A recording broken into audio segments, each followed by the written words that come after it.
ये बात 30 जून 2022 की है, जहाँ पे महाराष्ट्र की राजनीति में बहुत बड़ा फेरबदल हुआ था, जहाँ पर एकनाथ शिंदे सीएम बन गए थे। सीएम बनने की उनका ऐसा था कि वो जून में कुछ 38 एमएलएस को लेकर महाराष्ट्र से हट के वो पहले गुजरात गए, वहाँ से विशाखापट्टनम गए, देन वहाँ से गोवा आए।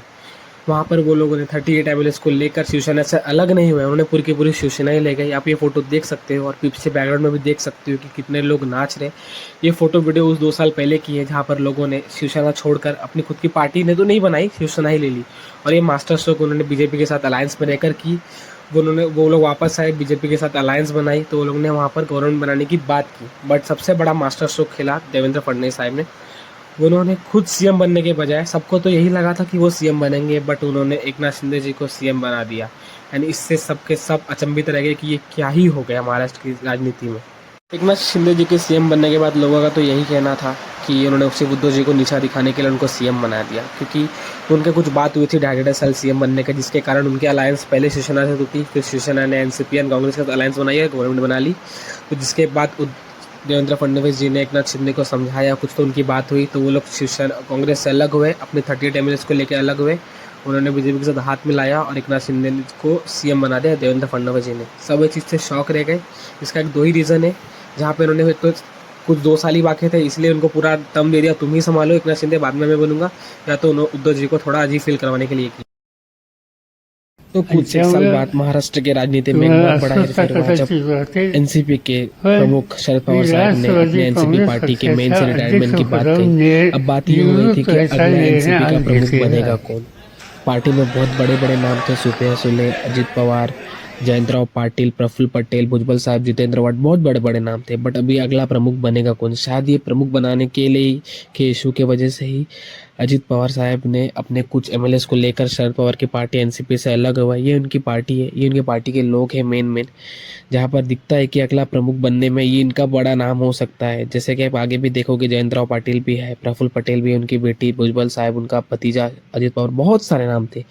बट जिसकी वजह से शायद कुछ अनबन हुई, जो उनके बाद ही अजित पवार साहब ने कुछ एमएलएस को कुछ 2 जुलाई के अराउंड वो एनसीपी से अलग हुए। अब ऐसा हुआ कि एनसीपी अलग होने के बाद उन्होंने पूरी शायद एनसीपी ही ले ली एंड उन्होंने जाके बीजेपी के साथ अलायंस बनाया। अब यहाँ पर देख सकते हो ये बड़े बड़े नाम इनके साथ खड़े हैं, प्रफुल्ल पटेल भी है, भुजबल साहब भी है। इन्होंने बीजेपी के साथ अलायंस बनाई, वहाँ पे बीजेपी गवर्नमेंट में कुछ सपोर्ट किया, कुछ अराउंड 23 या 24 एमएलए, शायद ज़्यादा भी हो सकते हैं, एक एग्जैक्ट डेट याद नहीं है। ऐसा तो कहा जाता है कि एकनाथ शिंदे ने भी उनको बहुत हेल्प की, क्योंकि उनका एकनाथ शिंदे के साथ रिलेशन बहुत ही अच्छा था। एकनाथ शिंदे का रिलेशन होने के बाद भी उन्हें महाराष्ट्र का उप मुख्यमंत्री बनाया गया, एकनाथ शिंदे को मुख्यमंत्री। अब ये अलायंस में सबसे बड़ा हाथ ये 3 लोग थे। महाराष्ट्र में 3 बड़े नाम, महाराष्ट्र की राजनीति में 3 बड़े नाम, तीनों एक साथ हो गए। एंड सबसे बड़ी बात है कि एनसीपी बीजेपी के साथ है। 2 साल पहले भी उन्होंने कुछ छोटा मोटा चीर हुआ था, वो अलग बात है, बट ये तीनों एक साथ जो महायुति बनाकर उन्होंने अलायंस लड़ी, ठीक है। एंड सबसे बड़ी बात, अब जो 3 लोग बच गए, जैसे एनसीपी आधी हो गई, शिवसेना आधी हो गई, तो उन्होंने कांग्रेस के साथ मिलाया। एनसीपी तो पहले से ही कांग्रेस के साथ थी, नो डाउट, बट अब शिवसेना भी उनके अलायंस में जुड़ गए, तो उन्होंने एक महाविकास अघाड़ी बनाई। हम आगे बात करेंगे उसके आगे। ये पार्टियां टूटने बिगड़ने के बाद जो दो पार्टी 4 पार्ट में डिवाइड हो जाती है, तो सीधी बात है, अब ऐसा होता है कि एक साइड आपको दिखेंगे महायुति के 3 लोग और एक साइड दिखेंगे आपको महाविकास अघाड़ी के 3 लोग, जहाँ पे आपको 3 लोग सामने सामने दिख रहे हैं, जिनमें एक शिवसेना यूटी के शरद पवार एनसीपी है, नाना पटोले साहब, दूसरी बात शरद पवार, अजित पवार, एकनाथ शिंदे एंड देवेंद्र फडणवीस, सबको एक साइड दिखेंगे। अब बात ऐसा होता है कि लोकसभा इलेक्शन बहुत नज़दीक आ जाता है, अभी कौन किसे कितना सीट मिलता है, क्या करता है, तो सब लोग अपने अपने अलायंस बनाने में जुटे रहते हैं। सब लोग छोटी छोटी पार्टी, जैसे कि बहुत सारी पार्टी महाराष्ट्र में और दो तीन पार्टी है, वहाँ से भी अपने अपने लोगों को जमा करना शुरू करते हैं। आप देखोगे तो उसी बीच महायुति के में राज ठाकरे साहब की एंट्री होती है, तो लास्ट लोगों को ऐसा लगता है कि शायद इस बार मन से भी चुनाव लड़ेंगे, पर नहीं होता है शायद ऐसा। बहुत सारी बातें होती है। उसी बीच राज ठाकरे साहब दिल्ली जाते हैं, दिल्ली में जाके अजित पवार से बात करते हैं, तो उससे वहाँ ऐसा कुछ होता है कि राज ठाकरे साहब चुनाव तो नहीं लड़ेंगे, बट वो शिवसेना मतलब महायुति को ओपनली सपोर्ट करेंगे, सामने से के क्लेम करेंगे कि हाँ, मैं शिवसेना बीजेपी और अजित पवार के एनसीपी के साथ हूँ, मैं उनको अपना पाठिंबा दे रहा हूँ।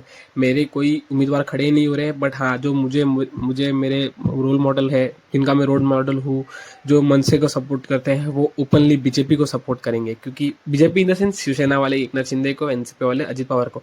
ऐसे बहुत सारी बातें होती है एंड बहुत बहुत सारे वो क्लियरली आके बोलते हैं कि क्योंकि यहाँ ये मैं आपको लगता होगा कि हाँ ये वही राज ठाकरे है जिन्होंने क्राइम पर मोदी की आलोचना की थी वहाँ पर। ठीक है, पॉलिटिक्स में ये सारी चीज़ें होती है। पॉलिटिक्स में कोई किसी का परमानेंट दोस्त नहीं है, कोई किसी का परमानेंट दुश्मन नहीं है। सारे लोग अपने हिसाब से अपनी पार्टी के साथ, किसी भी पार्टी के साथ अपने नीड के हिसाब से, अपनी ज़रूरत के हिसाब से अलायंस बनाते हैं। बहुत सारी चीज़ें होती है। हाँ, उसी बीच क्या होता है, ये सारी चीज़ें होती है, सब लोग अपने रैली वगैरह करते हैं, सारे लोग एक दूसरे के ऊपर कमेंट करना बात शुरू करते हैं। बहुत, एक कोई किसी को चोर बोल रहा है, कोई किसी को गद्दार बोलता है, बहुत कुछ होता है। किसी भी लोकसभा इलेक्शन आ जाता है।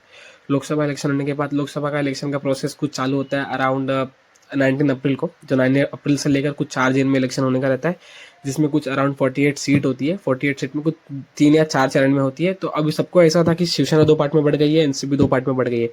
सबसे ज़्यादा नुकसान इनको ही होता है, क्योंकि पहले के लोग कैसे थे, शिवसेना वाले शिवसेना को सपोर्ट करेंगे, एनसीपी वाले एनसीपी को, बट अभी दोनों पार्ट में डिवाइड हो गए। तो बहुत सारे लोग अपने पे अंदर से अंदर राजनीति कर रहे हैं। बहुत सारी चीज़ों की वजह से लोग आपस में ही लड़ने लग गए कि कौन किसे सपोर्ट करा। जिसका सबसे ज़्यादा फायदा हुआ है कांग्रेस को, कि कांग्रेस ने, हाँ ये अलग है कि राहुल गांधी ने बहुत अच्छी चीज़ों से की, अपने अलायंस के साथ बहुत अच्छा काम किया, तो हुआ, उनको सपोर्ट मिला।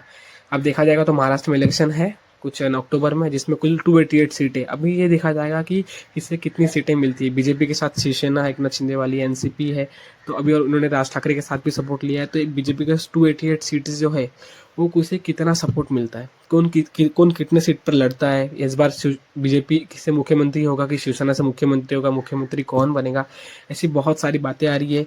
ऐसा तो कहा जा रहा है कि शायद मन से, हाँ, बीजेपी के साथ अलायंस में लड़ेंगी, महायुति का अलायंस में साथ लड़ेंगे। बट उनका एक प्रॉब्लम है कि उनका कुछ एनसीपी के जो अजित पवार है उनका कुछ खास जमता नहीं है। उनके भी कुछ पर्सनल इश्यूज, मतलब वो लोग अपने रैलीज में एक दूसरे के कमेंट पास वगैरह करते रहते हैं, ऐसे बहुत सारे पर्सनल इश्यूज भी है। तो अब देखा जाएगा कि बहुत सारे लोग तो ये भी बोल रहे हैं कि एनसीपी शायद अपने पुरानी टीम में के साथ वापस जाएगी, शिवसेना भी पुरानी टीम के पास वापस आएगी, मतलब यूबीटी वाली टीम यहाँ आएंगी।